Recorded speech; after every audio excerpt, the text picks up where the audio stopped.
Max Verstappen a giflé la concurrence. Tout le YouTube Game français vous dit que cette saison 2024 est déjà terminée. Et nous, on va vous donner des raisons d'y croire, des raisons d'espoir. Salut les amis, bienvenue pour ce débrief du Grand Prix de Bahreïn qui marque le lancement de cette saison 2024. Je suis avec les deux meilleurs chroniqueurs que l'histoire de la Formule 1 nous ait offert. Monsieur Hamza Ramani, Monsieur Brice Germain. Comment ça va les gars ? Ça va, je vois qu'on est encore de plus en plus dans le superlatif concernant les éloges. C'est normal les gars, arrêtons l'humilité en 2024, arrêtons ça tout de suite. Il y en a un qui a arrêté l'humilité, j'aime autant te dire, il est chez Red Bull et il a bien claqué tout le monde. Hein. C'est vrai. Est-ce qu'il sera toujours chez Red Bull dans 2 semaines ? On va en parler. 2 semaines normalement, mercredi. J'abuse les gars, ça va, on peut rigoler pour commencer cette Le émission. problème, c'est que si tu abuses sur ça, peut-être qu'il abuse aussi sur les superlatifs. Non, ça c'est pensé et sincère. Qu'est-ce que tu en penses, Brice ? Vous le savez. Je sais pas, moi j'ai entendu des propos en off qui disaient le contraire, notamment sur un de nous deux. C'est faux. C'est entièrement faux. Et les gens le disent dans les commentaires, donc je peux me permettre de le dire. C'est partagé. Ok, c'est du lobbying. Les mecs c'est sont du dubitatifs, lobbying. Non, c'est terrible. C'est du beau lobbying. Mais parce qu'on est. Ça c'est de la fausse humilité les gars. Mais on n'appliquerait pas notre rôle si on n'était pas dubitatif sur tout justement. Comment c'était le week-end ? Toi, comment c'était C'était pas mal. Oh, C'était sympa. et ça, c'est pas de l'humilité mal placée, tu sais. C'était sympa. Non, Oh, c'était sympa. C'était Regarde-moi ça. Ça, c'était sympa, ça. Ouh là là. C'est très sympa. On a découvert un pays, le Qatar, qui est assez dingo. Bon, on aura l'occasion d'en reparler. Pour les gens qui ne le savent pas, on était avec Polo, donc rédacteur en chef aussi également chez First Team. On était du côté de Doha pour la manche inaugurale du WEC et on vous prépare plein d'éléments. On a ramené plein de belles interviews. Il y a une belle interview avec Jenson Button. On a pris des nouvelles de Nick De Vries qui va pas très fort. En tout cas, c'est ce qu'on a cru comprendre pendant l'interview. Et on vous prépare un vlog qui risquerait d'être très sympa. Et le WEC, on va en parler cette saison parce que franchement, les gars, moi je suis tombé amoureux de la discipline. C'était absolument exceptionnel. Écoute, peut-être trouver mieux que le suspense en F1. Ah, on va y venir, les gars. On va y venir. On sait pas. Justement, regardons le sommaire. C'est une bonne idée, ça, mon Brice. Regardons les 4 enseignements qu'on va développer pendant cette émission. Max, grand chelem d'entrée. On va revenir justement sur cette grosse domination. On va parler de Sainz aussi qui nous a sauvés de l'ennui. On extrapolera autour du cas, bien sûr, de Ferrari et on vous donnera des nouvelles de Mercedes. Il y a eu un crash industriel aussi ce week-end. Malheureusement, l'écurie française. On parle d'Alpine qui, ne nous a pas surpris ou en tout cas pas dans le bon sens du terme. Et puis on terminera par contre sur la surprise du chef. C'est As F1 et Monsieur Hamza Ramani voulait absolument en parler et il a raison parce qu'on ne les attendait pas à pareille fête. Petit jingle d'intro mon Polo et on se lance tout de suite sur ce grand débrief du Grand Prix de Bahreïn.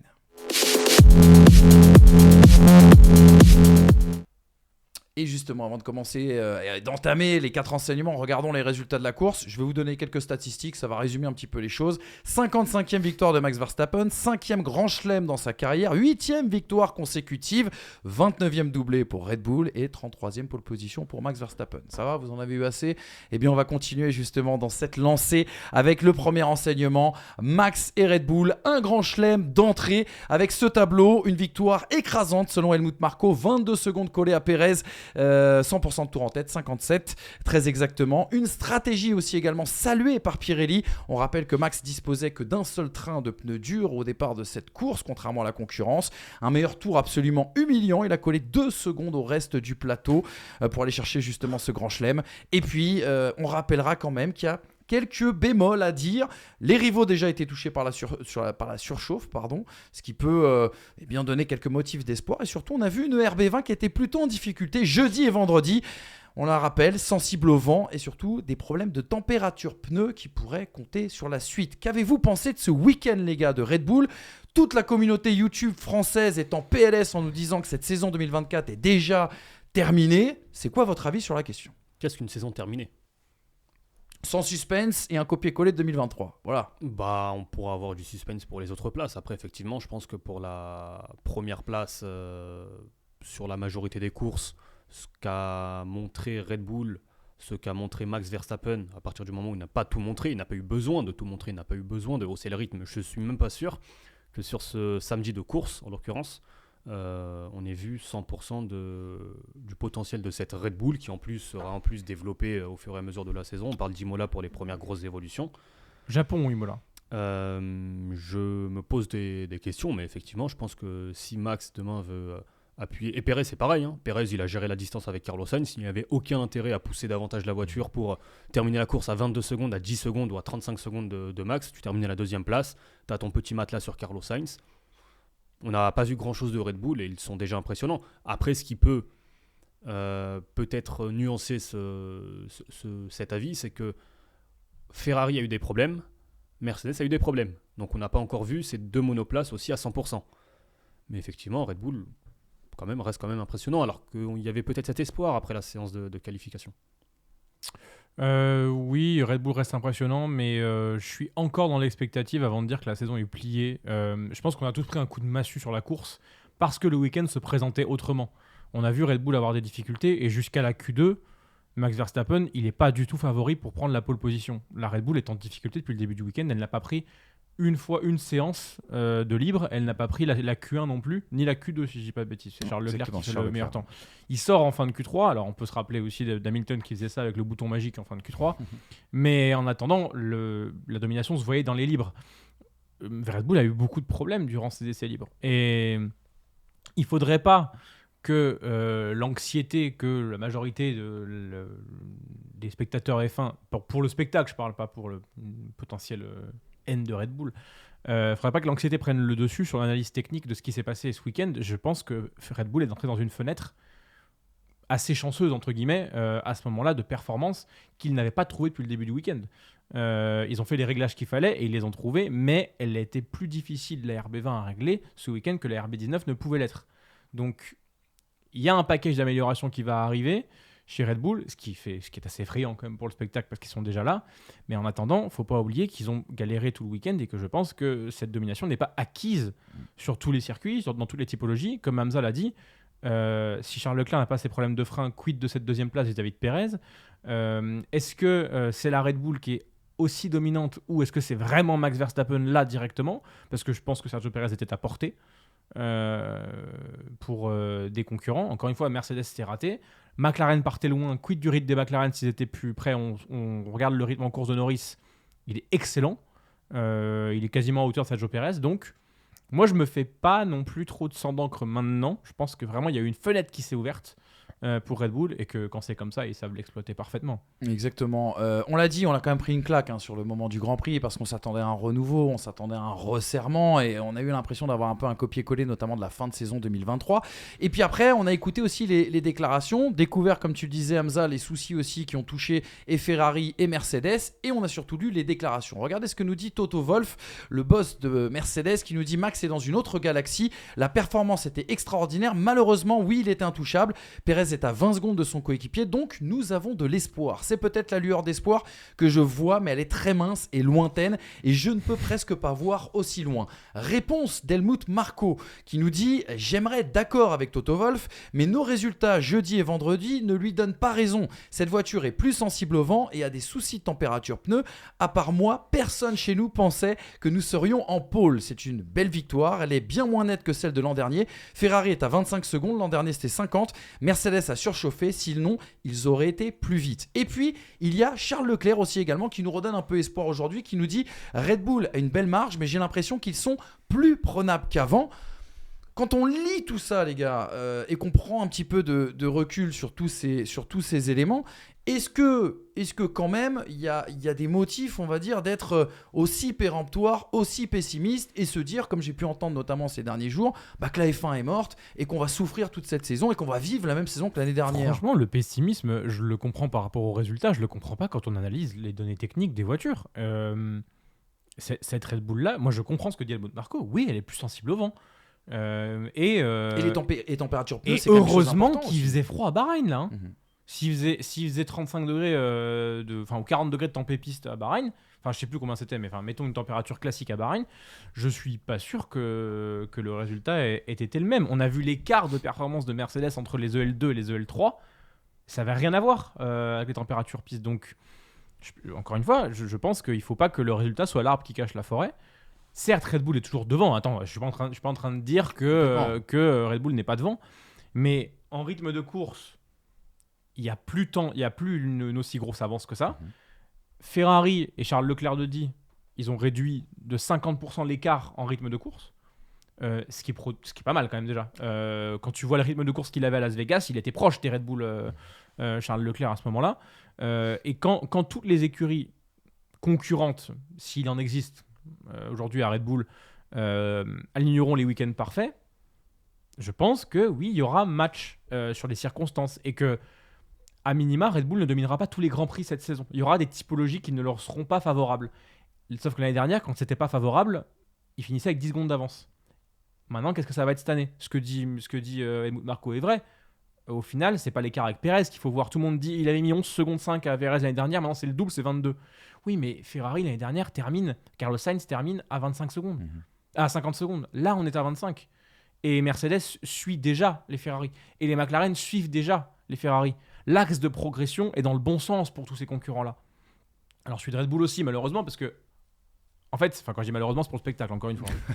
mais celui de Red Bull aussi, dans le sens où, avec le nouveau concept, ils s'ouvrent une nouvelle marge de progression et ils ont déjà des updates qui arrivent à Imola ou au Japon. Mais en attendant, si certes les chiffres aujourd'hui font mal, faut voir long terme. Et long terme, ça veut dire Ferrari a déjà compris les choses qui n'allaient pas, Mercedes sait ce qui n'allait pas, McLaren sait ce qui n'allait pas. Ce n'était pas le cas en 2023. Il n'y avait qu'Aston Martin qui était dans cette situation-là. Et Aston Martin n'a pas pu suivre.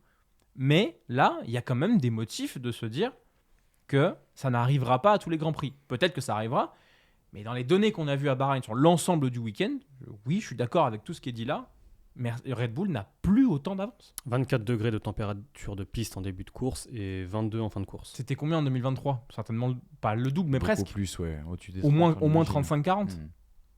T'es toujours aussi pessimiste après tous ces éléments, Hamza ? Pour toi, c'est de la communication. Encore une fois, Red Bull, je persiste à dire que le potentiel de cette voiture, on ne l'a pas vu à Bahreïn. Et le potentiel des autres aussi. Il n'y avait pas... Oui, mais pour des raisons différentes. Red Bull, c'est par choix.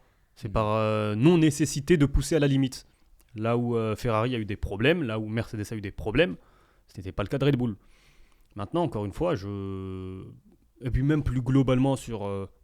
la F1 est morte, je sais qu'on en parlera dans l'émission de mercredi, mais très brièvement, on a toujours eu des plages de domination écrasante en Formule 1 qui duraient 2 ans, 4 ans, 6 ans, 8 ans, ce que vous voulez. Ça a toujours existé.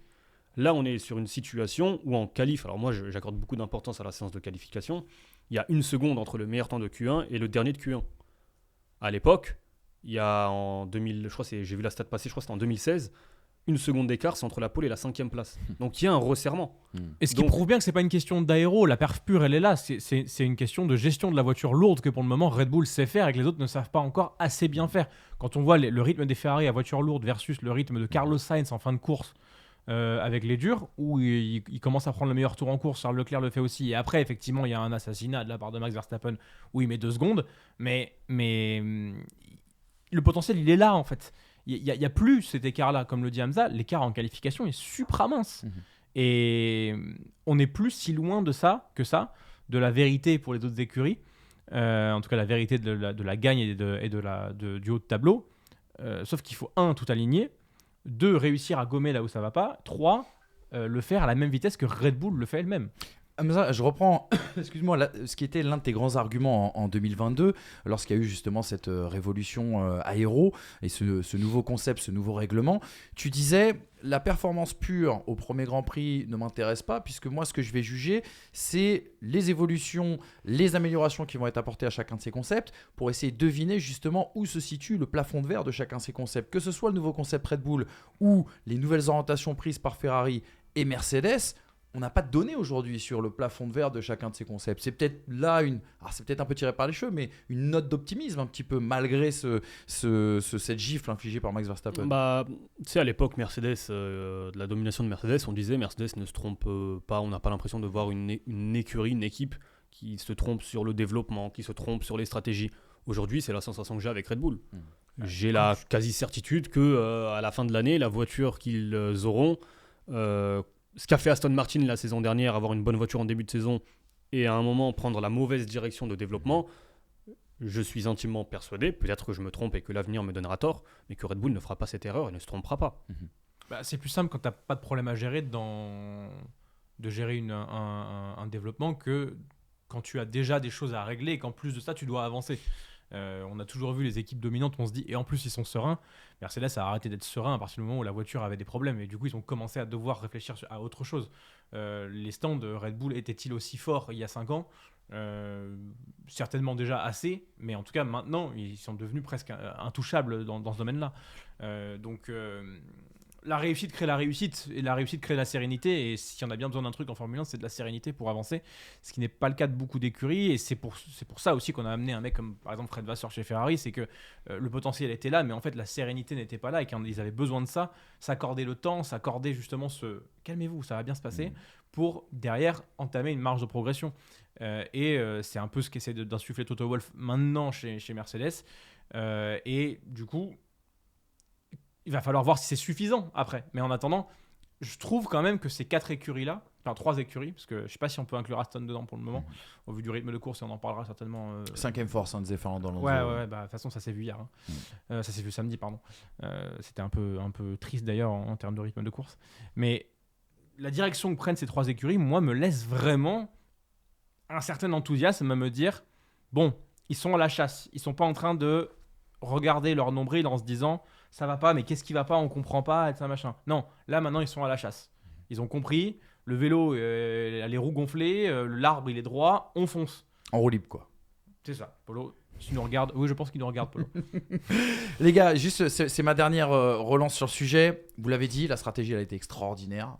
Pirelli l'a même salué. On pensait qu'ils partaient avec un handicap et finalement ils ont réussi à sortir leur carte de joker. Tu parlais de sérénité, Brice. On va en débattre mercredi de cette affaire Horner qui prend de plus en plus de place. Ouais. Alors, on sortira bien sûr de ces histoires de Google Drive et compagnie pour essayer d'étendre et parler surtout de sportif, parce que nous on n'est pas là pour évoquer des affaires de des mœurs, conséquences même si sur le elles sont sportif en tout cas. complètement des conséquences sur le sportif, donc on attendra bien sûr pour la sérénité.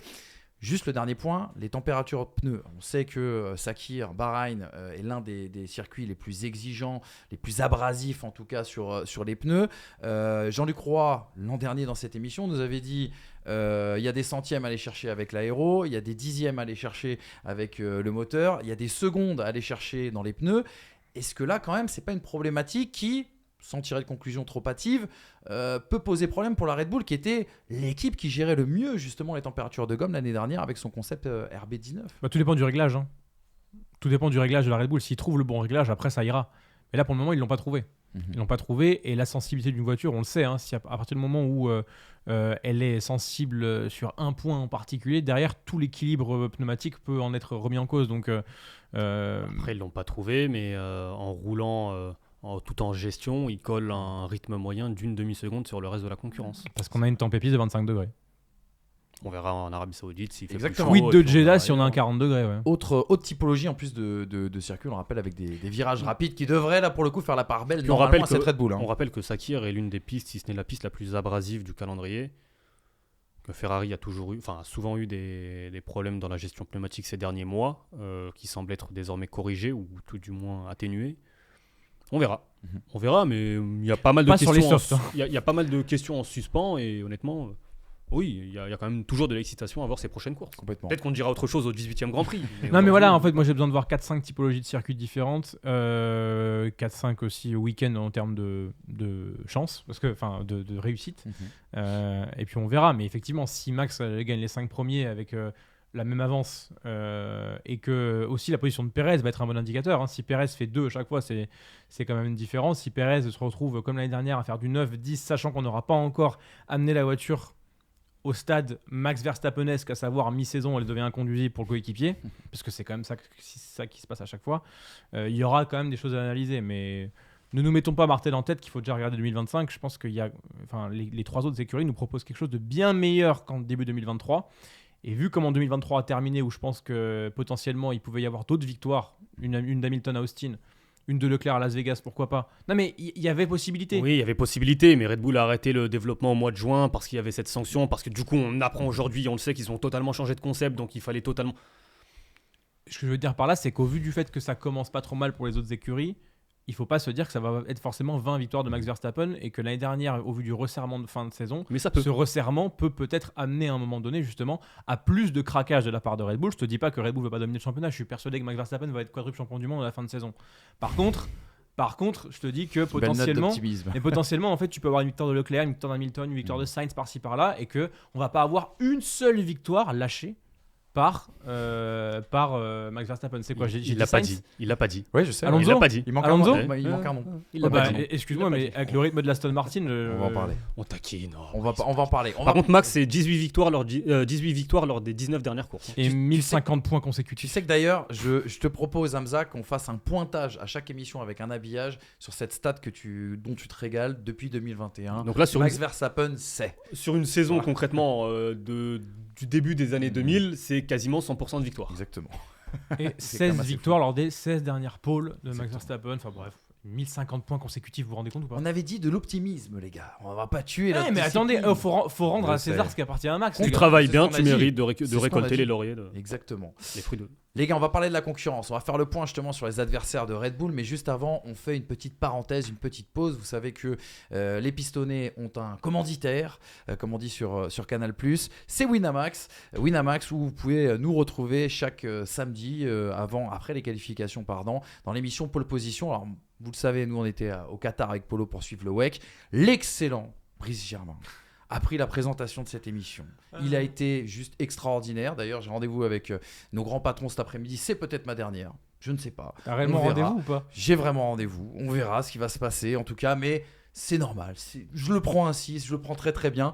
Petit extrait de cette émission. Dehors le vieux. Petit extrait de cette émission parce que nos amis de Pole Position sont gentiment moqués d'une belle péripétie qui s'est passée ce week-end à Doha.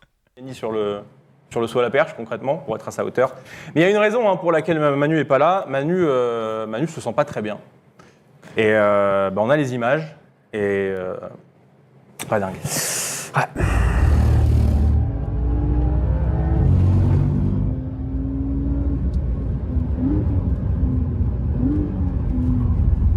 Des virages très très très difficiles.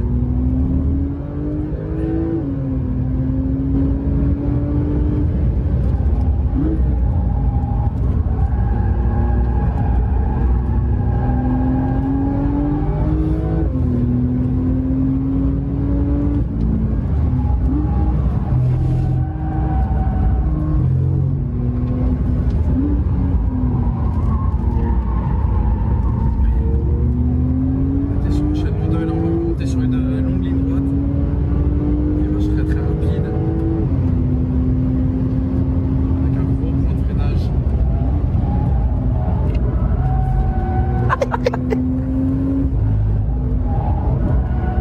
C'est incroyable.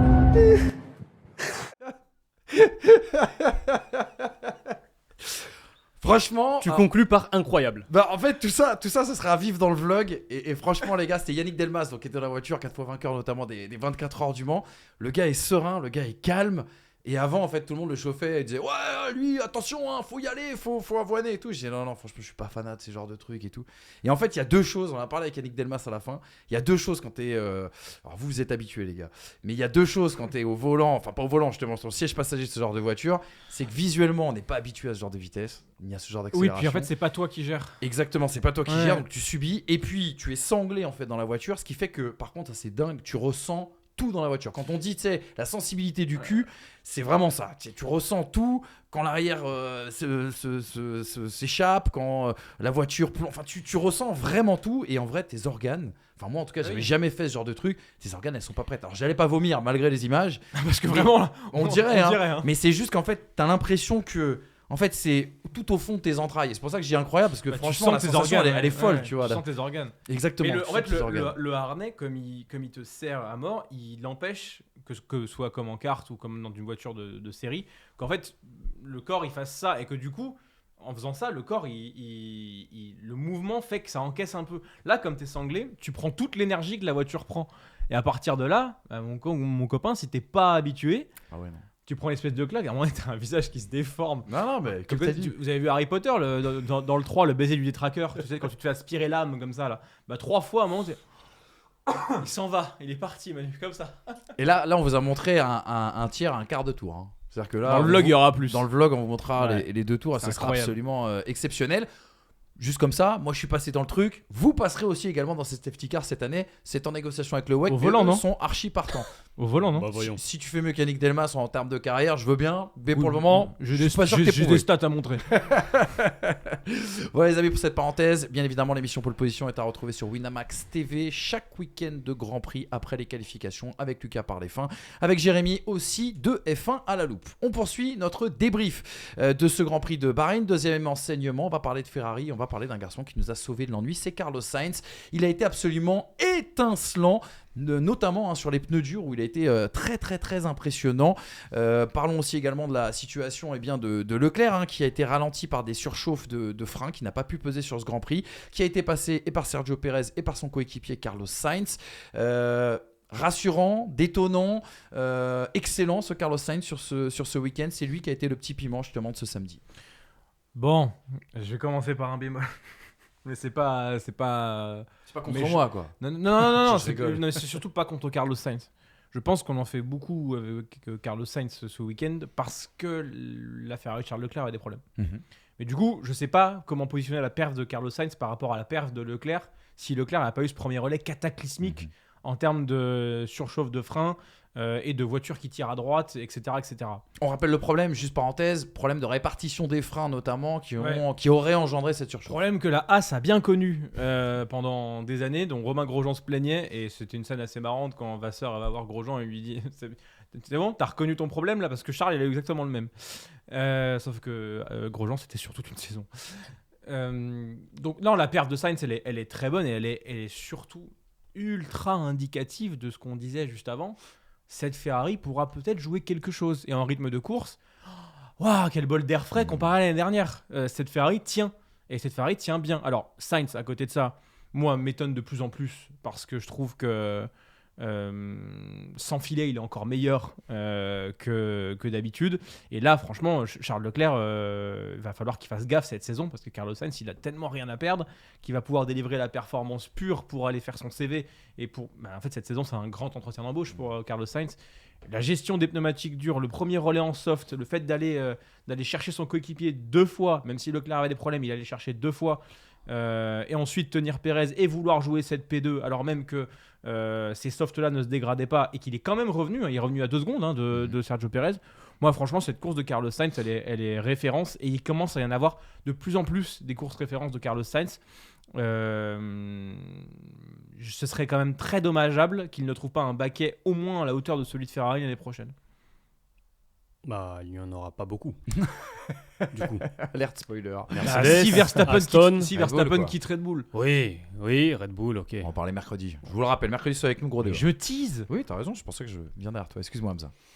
Non, une course solide de Carlos Sainz qui était plus ou moins au rythme de Sergio Pérez. Après, je reviens sur ce que je disais il y a 5 minutes. Est-ce qu'on a vu Sergio Pérez à 100% ? Est-ce qu'on a vu Sergio Pérez pousser ou était-il en gestion ?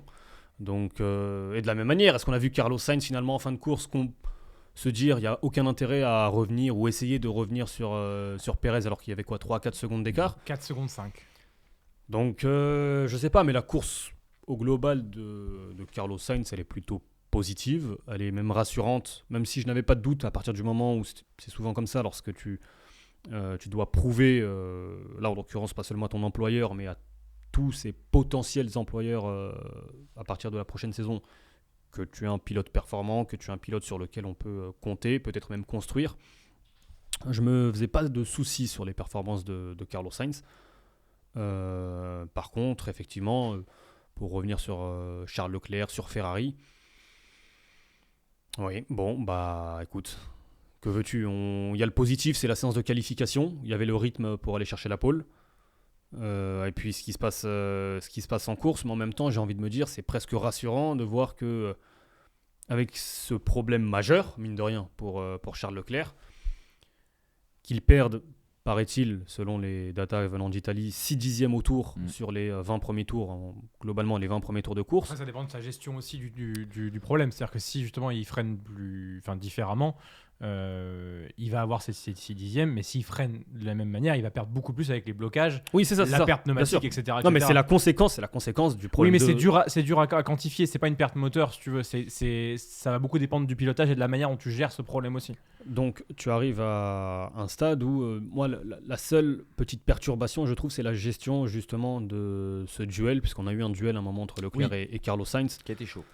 Est-ce qu'on n'aurait pas pu laisser Carlos Sainz qui était plus rapide, puisqu'au moment où Sainz passe Leclerc avec autorité, je crois que c'est Russell qui était devant, il y avait déjà un petit écart qui se formait. Pareil, on arrête Charles Leclerc, du coup Carlos Sainz ressort derrière Charles Leclerc.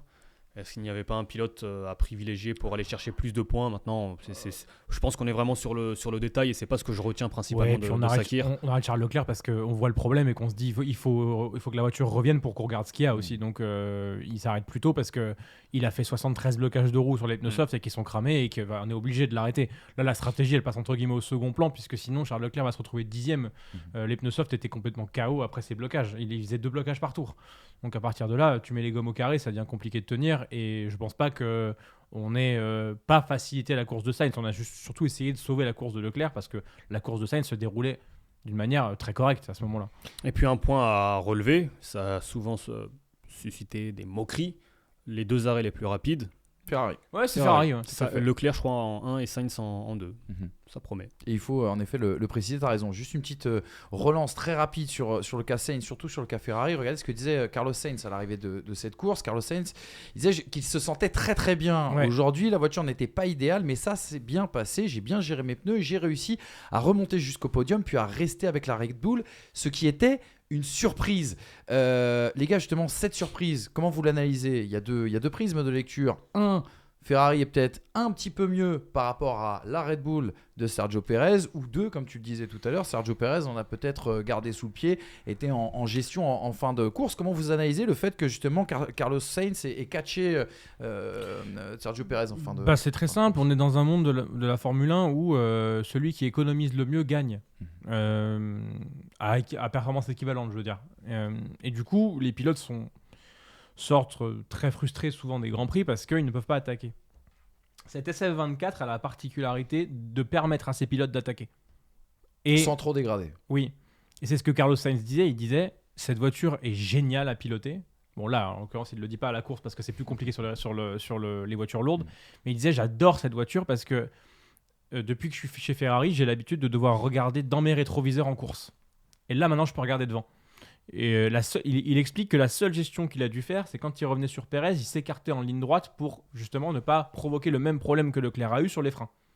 Et du coup, refroidir les écopes, refroidir un peu tout le système parce qu'effectivement, la voiture avait des problèmes de surchauffe. Et c'est pas le seul d'ailleurs, on a vu Alex Albon, je crois qu'il y avait son volant qui lui indiquait de façon permanente que la voiture était trop chaude.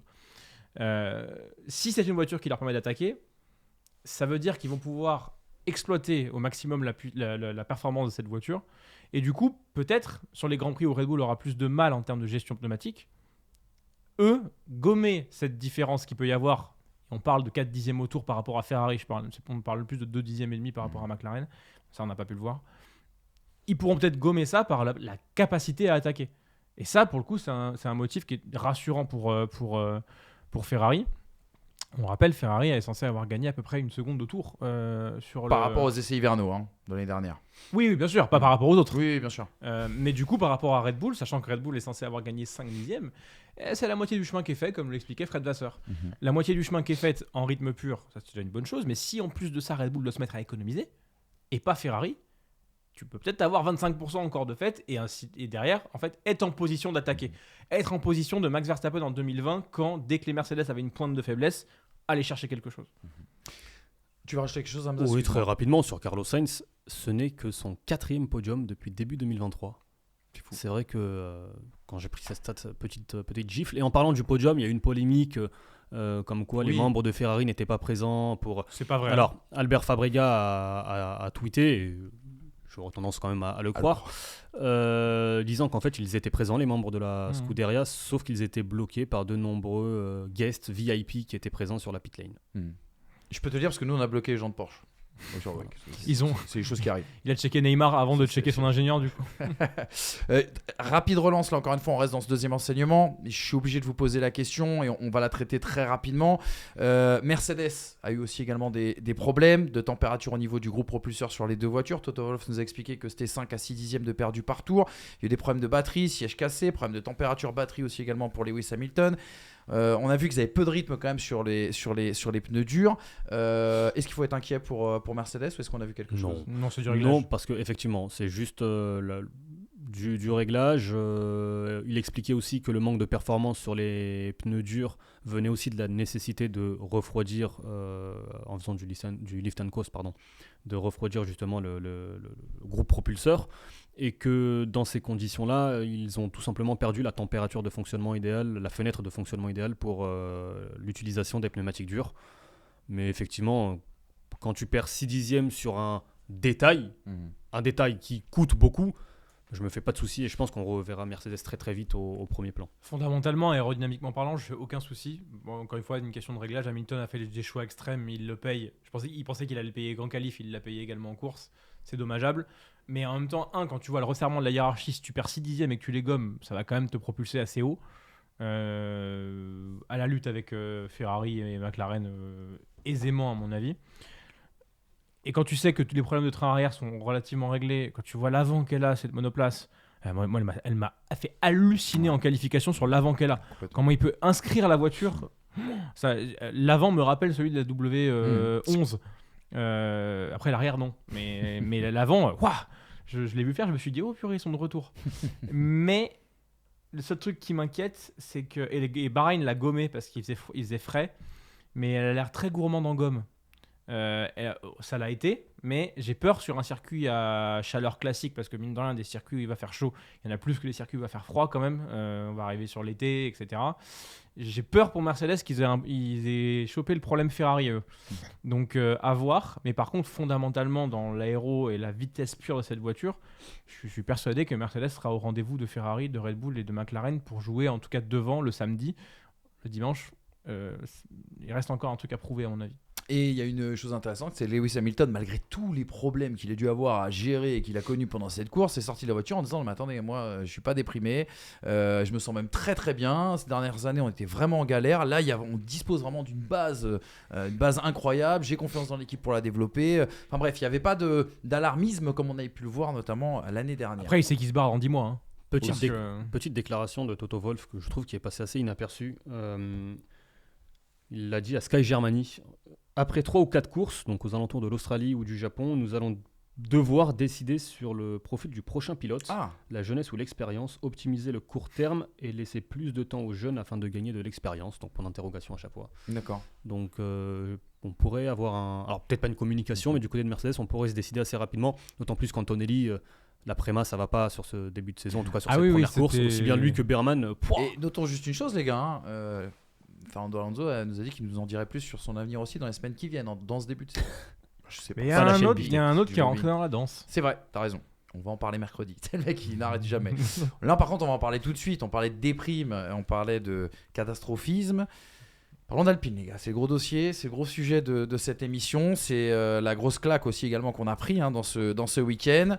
Regardez ce tableau. Voilà les conclusions. Elles sont très très difficiles à lire. Pire rythme en tour rapide et pire rythme en relais long, donc en course. 11 kilos de trop. Elle a fait du gras cet hiver, cette voiture. 30 chevaux de déficit, ça on le savait. Beaucoup de dégradation pneumatique. Un aéro qui est non efficient. Et puis... On va quand même noter que l'exécution n'a pas été parfaite, puisqu'on nous a expliqué chez Alpine dans la deuxième partie de saison qu'avec le remaniement, l'exécution allait mieux. On a perdu 10 secondes notamment au stand sur l'arrêt de Pierre Gasly. Les démissions en cascade qui sont arrivées en conséquence. Matt Harman, le directeur technique, démission. Dirk De Beer, le chef aéro, a pris sa décision. Ils avaient pris d'ailleurs, on nous a dit, leur décision avant la présentation de la 524, qui pose quand même énormément de questions sur peut-être les caps qu'on leur a donnés et le fait qu'ils n'aient pas été d'accord en tout cas avec le board d'Alpine. Et l'éternelle question, est-ce qu'on pourrait avoir une évolution B en cours de saison, un peu à la manière de McLaren, qui puisse ramener Alpine vers les sommets. Les gars, Alpine... On s'attendait au pire, on nous avait dit de rien attendre de ce début de saison. C'est une catastrophe industrielle. Il n'y a pas d'autres mots, il n'y a pas d'autres qualificatifs ce matin. Si tu prends la voiture comme étant finie, oui. Mais de ce que dit Pierre Gasly et de ce que disent Alpine, la voiture n'est pas finie. La voiture a du retard. Et ils ont dû l'amener alors que tout ce qu'ils voulaient mettre dessus n'était pas prêt. Pierre Gasly est encore entre guillemets confiant en disant, alors après c'était de la com, mais ils disent on a des délais sur les choses qu'on a voulu mettre en place qui ne nous permettaient pas d'arriver à Bahreïn avec le package de l'A524 complet. Donc, et c'est là que ça en est différent de McLaren, justement, tu faisais la comparaison avec 2023, c'est 2023, ils pondent une voiture, pof, elle est ratée. Et tout de suite, on se penche sur un énorme package d'évolution à amener. Je crois que c'était au niveau de l'Autriche. Oui, c'est ça. L'Autriche pour Lando Norris et pour les 2 pilotes à Silverstone, si je ne dis pas de bêtises. C'est ça. Là, on doit encore attendre d'avoir des éléments pour Alpine qui vont être amenés normalement à Imola ou au Japon, je ne sais plus. Et ces éléments vont être amenés par la base de ce qui a été testé à Bahreïn lors de la séance d'essai. Mais du coup, ils ont admis qu'il leur manquait des trucs. Donc, je pense que attendre une version B ne se fera qu'après analyse de l'arrivée de tous les éléments de cette Alpine. Mais pour le moment, on parlait de F2 sur 20 pour As. Je suis même pas sûr qu'on puisse juger une voiture qui n'est pas prête. Elle se présente en championnat du monde avec un package qui n'est pas prêt, qui n'est pas performant, un châssis qui n'est pas prêt. Le châssis n'est pas prêt. Et c'est ça le problème, c'est que c'était la seule chose qui allait à peu près bien encore, puisque le moteur avait 30 chevaux de déficit. Et ça fait 2 ans qu'il galère à la mettre au poids. Elle a toujours été pâteau de cette Alpine, notamment dans les virages longs où tu la voyais. Elle se traînait, elle avait du mal à ressortir. Elle n'était pas vive, notamment à la traction et à l'arrivée. Là, moi, je vais quand même attendre d'avoir ce package final global. Je suis le premier à pas pouvoir me juger quelqu'un qui est en retard, toujours. Donc du coup, s'ils arrivent en retard, bon. Et au bout de 3-4 Grands Prix, s'il n'y a pas mieux, effectivement, et qu'ils disent bah là, on a amené le package, là, ce sera une catastrophe industrielle pour moi. Mais si la voiture n'est pas finie, bah, ils ont pris du retard, ils ont galéré, ils ont fait des mauvais choix, soit. Mais si au bout de 4 courses, on n'a pas justement cette amélioration, là, oui, je dirais que c'est une catastrophe industrielle. Est-ce que Hamza Rahmani va faire preuve d'autant de mansuétude sur le dossier Alpine ? Oui, parce que je le disais il y a une semaine, ce qui m'intéresse encore une fois, c'est où tu amèneras ce tracteur. Est-ce que le tracteur peut devenir une Formule 1 ? Cette tondeuse à gazon. Hein. Donc, ils ne sont pas sortis. Et encore une fois, Alpine, sur 2 des 3 dernières saisons, ça a été l'une des écuries, si ce n'est l'écurie, qui a le plus fait progresser sa monoplace. Donc 2021, gros, ça, hein, quand même. 2021-2022. Pas 2023, hein. Pas du tout. Oui, 2021-2022. Sur 2 des 3 dernières saisons. Donc, pas de fiabilité en 2022. Est-ce qu'ils auront la faculté, avec les nombreux départs, avec les nombreux changements, remaniements, appelez ça comme vous voulez, de pouvoir faire développer cette voiture ? Ça, c'est une réelle interrogation. Et c'est même une source d'inquiétude pour moi. Maintenant, de toute façon, tu n'as pas le choix. Tu es obligé de faire confiance aux gens qui sont aujourd'hui en place chez Alpine, qui prennent des décisions. Moi, ce que je note sur Bahreïn, c'est qu'en rythme de qualification, Ocon, Gasly, 19e, 20e, qu'en course, les 2 Alpines sont les 2 dernières voitures à terminer, juste devant Bottas qui a fait un arrêt de plus de 50 secondes, ouais. Et Sargent qui a à un moment une voiture folle d'ailleurs, il va falloir en parler, parce que ce qui s'est passé avec Logan Sargent, sa voiture a décidé tout seul de changer la répartition des freins. Et d'où ce problème, on lui a même changé de volant, enfin assez inquiétant ce qui s'est passé avec Logan Sargent. Mais pour revenir sur le cas Alpine, oui, aujourd'hui la voiture n'est pas performante, d'autant plus sur une F1 où les écarts sont extrêmement serrés. La seule chose que moi je peux demander, mais peut-être en fait que l'écart de 8 dixièmes je crois entre Ocon et le meilleur temps de Sainz en Q1, il me semble. Oui, et la seconde entre Gasly et le meilleur temps de Sainz en Q1, peut-être que la voiture, elle doit être, je sais pas, je donne un chiffre au hasard, mais à 1 seconde 3 ou 1 seconde 5, et qu'en fait c'est le pilote qui l'a amené à seulement 8 dixièmes et seulement 1 seconde.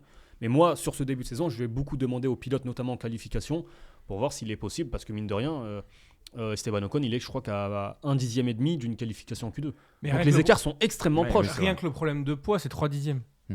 Donc tu règles ça déjà, tu vas te retrouver 12-13, vu les écarts qu'il y a en qualif. fait, ça Ah, peut mais après, vite t'as- revenir. Voilà. Ah, mais après, il y a plein d'autres problèmes. On l'a dit, la dégradation, on a parlé. Ah, mais c'est le châssis, ça, le y a moteur. pas Oui, l'adhérence, complètement, y a pas l'adhérence. exactement. Regardez ce que dit Timo Glock, et ça va aller dans le sens de ce que vous aviez expliqué, de ce qu'on a expliqué dans les pistonnets l'année J'ai dernière. laissé passer Hamilton en 2008. Ah, pardon. Et Dad Glock. De nombreuses personnalités clés ont été exclues, dont Otmar Szafnauer. Un changement de personnel lors du développement d'une nouvelle voiture entraîne des troubles dans l'équipe et Ouais. nous en voyons maintenant les conséquences. L'année dernière, quand il y a eu justement ce remaniement, Alpine, le board d'Alpine, la marque, a envoyé aussi également un message au monde de la Formule 1, l'instabilité chronique de ces dernières années, des ingénieurs qui devaient rejoindre Alpine dans le cadre du plan d'Otmar Szafnauer qui finalement ne sont pas venus. Et là, désormais, on a le chef aéro et le directeur technique qui jettent l'éponge et qui avait pris la décision avant même que la voiture soit présentée. Moi, je me rappelle, si on doit comparer au cas de McLaren, l'année dernière, McLaren, il y a eu une énorme réforme, il y a eu du recrutement assez important, et derrière, on s'est tout de suite penché sur cette version B. Honnêtement, là, cette Alpine, il y a peu de motifs d'espoir quand même pour cette saison 2024. Ah, puis là, si déjà. ça se tire dans les pattes. Hein. Et ça, c'est pas le cas chez McLaren. Hein. McLaren travaille avec Mercedes de concert pour le moteur. Aujourd'hui, qui disait ça? Je me souviens plus. Ah oui, Bruno Famin disait que en arrivant chez Alpine, la chose qui l'avait choqué à Enstone, c'est qu'il disait que il n'avait plus que une écurie dont ils étaient les clients, à savoir Viry. Et Famin disait non mais attends, on n'est pas clients, on est ensemble, on est une équipe. Ça veut quand même tout dire. La presse anglaise déboîte Viry pour le moteur, la presse française déboîte Enstone pour le châssis. Ouais, mais le problème, c'est qu'à l'arrivée de Bruno Famin, le message qui avait été annoncé et publiquement relayé par différents relais, justement, ça a été que avant son arrivée, l'état d'esprit était pourri, concrètement, qu'on a écarté les personnes qui posaient problème, et que là, on va partir sur de nouvelles bases et construire un état d'esprit plus sain. Donc si on a toujours les mêmes problèmes, Oui, mais attends, son arrivée, est-ce qu'on n'est pas d'accord pour dire que Szafnauer a déjà entraîné le début de cette A524 en termes de développement par fin juillet? je parle pas de performance, moi je parle juste de l'état d'esprit, hein, pour l'instant. Après, effectivement, une personne qui arrive en juillet 2023, par exemple, n'aura que très peu d'influence sur le concept de cette monoplace en 2024. Mais c'est pas le but de mon propos. Moi, je reviens simplement sur l'état d'esprit. Si aujourd'hui, en mars 2024, on parle encore de problèmes entre Viry et Enstone, c'est que le travail n'a pas été fait par Bruno. Après, il Famin. repart d'une feuille blanche aussi. Hein. C'est-à-dire que là, il faut considérer qu'ils ont presque 2 ans de retard et qu'ils repartent d'une base, qu'ils ont tout développé cet hiver et à l'automne. Et ça s'en ressent dans le sens où ils ont gagné. C'est l'écurie qui a gagné le moins en termes de temps autour en qualif. Le temps autour en qualif par rapport à Bahreïn 2023. Ils gagnent 129 millièmes quand McLaren gagne 1 seconde 8. Et quand la moitié du plateau gagne plus d'1 seconde. La deuxième moins bonne, c'est Red Bull avec 5 dixièmes. La troisième, après, c'est 8 dixièmes. Donc, ils n'ont pas utilisé les acquis de 2022 et de 2023 pour cette 2024. C'est une feuille blanche, contrairement à Ferrari et Mercedes qui ont au moins pris, et McLaren qui ont au moins pris des choses qui marchaient pour les remettre dedans. Là, on a tout refait à zéro, et en faisant tout à zéro, il y a un problème de délai sur le fait d'amener ces choses. Je suis pas étonné.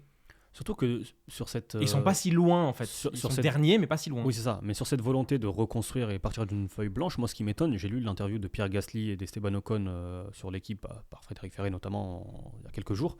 Je crois que c'était jeudi ou vendredi. Gasly disait que les pilotes n'ont pas eu leur mot à dire en fait, sur la conception de la voiture. Ce qui me semble quand même assez étonnant, encore une fois, parce que les pilotes sont quand même ceux qui peuvent sublimer ou pas le potentiel de cette voiture.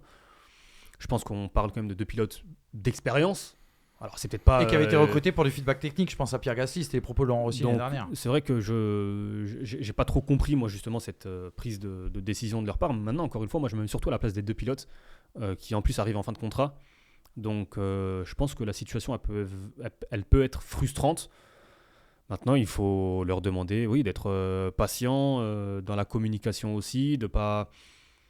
Ils le sont C'est pour terrible. le moment, hein. Ocon Oui, est très oui, positif, après dans la une communication. course. Mais si à la mi-saison, t'en es toujours là, tu dois prouver aussi. Il y a un baquet Mercedes qui est disponible.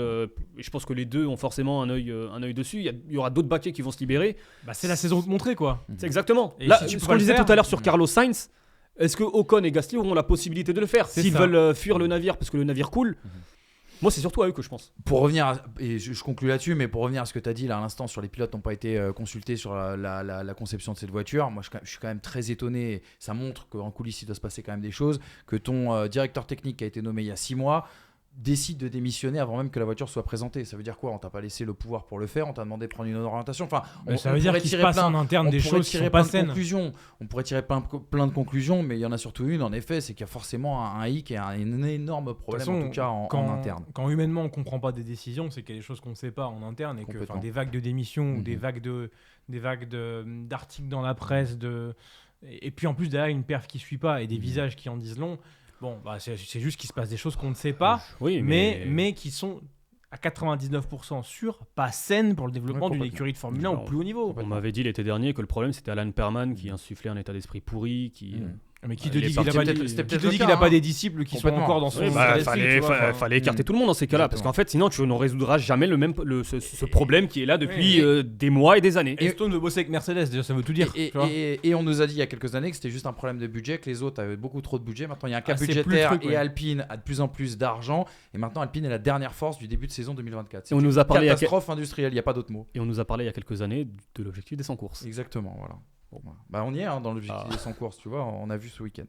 Les gars, on conclut rapidement, parce qu'on manque de temps malheureusement. 4e enseignement, As, la surprise du chef. Est-ce que c'est pas l'équipe qui a le plus progressé cet hiver, un meilleur rythme en course que Williams, que Sauber, que Alpine, à l'image de la remontée notamment de Nico Hülkenberg. Des problèmes de dégradation qui semblent être en voie d'être réglés. La stratégie ratée, pas de points sur la voiture de Magnussen qui échoue à la P12. Le départ manqué d'Hülkenberg qui a cassé son aileron avant d'entrer.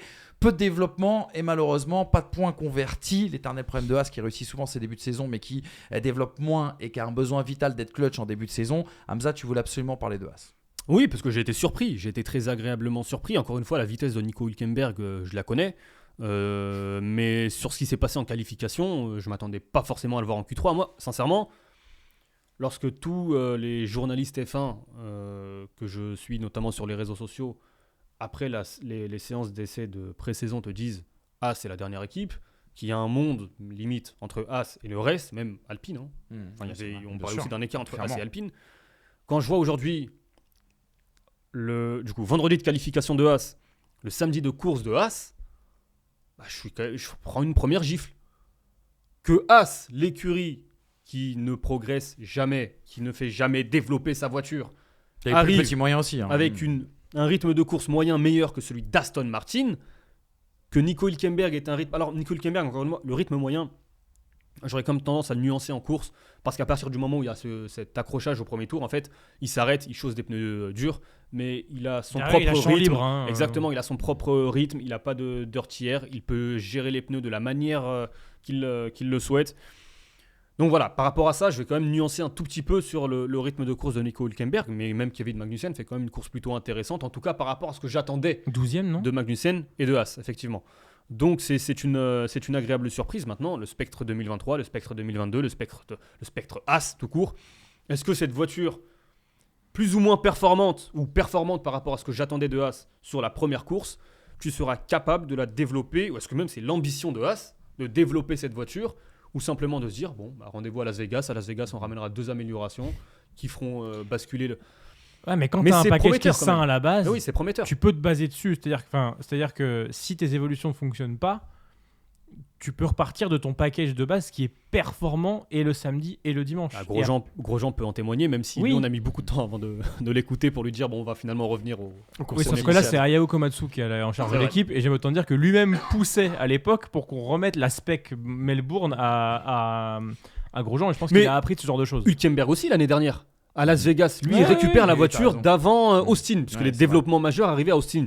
À Las Vegas, il récupère la voiture d'avant Austin, donc en gros celle du début de saison, et il l'a trouvée plus performante que celle qui arrivait avec les évolutions à partir d'Austin. Je pensais pas qu'il y a quand même un petit échange d'informations entre Ferrari et Haas, parce que les problèmes de dégradation notamment. Non, mais c'est un truc de fou. Dès que Ferrari fait quelque chose de bien, Haas fait un truc de bien. Dès que Ferrari fait un truc de pas bien, c'est Haas derrière qui en pâtit aussi. Il n'y a pas que le moteur dans l'histoire. N'oublie jamais. Vraiment pas que le moteur. N'oublie jamais où sont situés les bureaux de Haas en Europe aujourd'hui. N'oublie jamais aussi les problèmes des copes de frein qu'a eu Romain Grosjean et qui se retrouve sur la voiture de Charles Leclerc aujourd'hui. Après, ils ont beaucoup travaillé sur notamment lors des séances de pré-saison. La priorité de Haas, justement, ça a été les longs relais.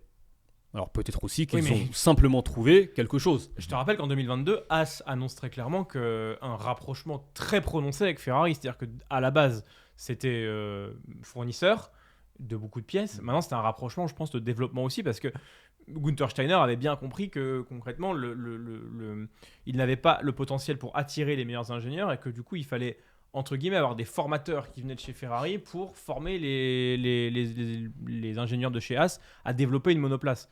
Au final, moi, ça m'étonne que très peu que quand on voit des progrès sur la grande sœur, on en voit sur la petite. C'est d'ailleurs curieux qu'on ne voit pas la même chose chez Red Bull et Racing Bull de façon régulière en termes de progression. Mais non, mais moi, ça me choque pas. Et puis ce que tu disais par rapport à Nico Hülkenberg, j'ai quand même ce regret de cet incident au départ parce que En fait, que est-ce j'aurais qu'il aimé aurait voir- pu jouer la 9e place d'Alonso? Moi, Oui. c'est la question que je me pose aujourd'hui. Parce que le rythme de l'Aston Martin, pour moi, était extrêmement décevant. Et Surtout que... lorsque la voiture était chargée au niveau d'essence. Oui. Ça allait mieux sur la fin de course. Alors après, mon regret aussi, c'est de ne pas avoir vu Nico Hülkenberg dans un air sale. Et du coup, d'avoir vu cette dégradation dans l'air sale. Parce que c'est quand même plus simple de dire on n'a pas de dégradation quand tu roules à un rythme pneu dur, sans personne devant toi. Ce qui a été le cas de Nico Hülkenberg avant la salve des premiers relais où il a commencé à se repositionner. Mais oui, c'est prometteur parce que si Nico Hülkenberg a fait une P2 l'année dernière en qualification, je crois, ou P3, je sais plus. Un P2. Au Brésil ? Non, ça c'était Non, Magnussen oui, qui avait fait excuse-moi. P1 en Oui, oui. 2022, Mm. le jour de la victoire de Russell. Si en fait Haas arrive à se qualifier aussi bien que l'année dernière, parce que Haas, je sais pas combien de Q3 c'est, mais il me semble que Hülkenberg a quasiment autant de Q3 que Perez. C'est quand 10 même dire- Q3 Hülkenberg la saison dernière. c'est 10. énorme pour Ah, une mais il faudra écurie être qu'on clutch annonçait aussi. la dernière. Voilà. Il va falloir être Non, clutch. mais il va falloir être clutch, d'accord. Mais si tu ne pouvais pas l'être rien qu'en rythme de course, qu'est-ce que tu voulais dire? On s'en foutait de la Haas. On était, bon, à 8ème, bon, bah, ça va dégager et basta.